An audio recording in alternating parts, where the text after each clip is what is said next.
ఆంధ్రప్రదేశ్లో ఆగస్టు 29న తెలుగు భాష దినోత్సవం జరుపుకుంటారు.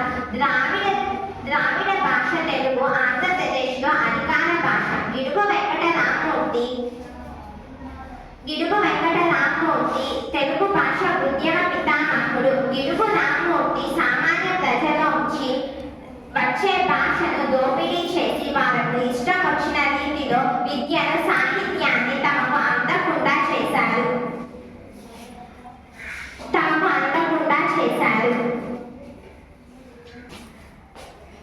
వారికి అందకుండా చేసిన పూర్వపు ఆలోచనల మీద చేసిన తిరుగుబాటు ఇది.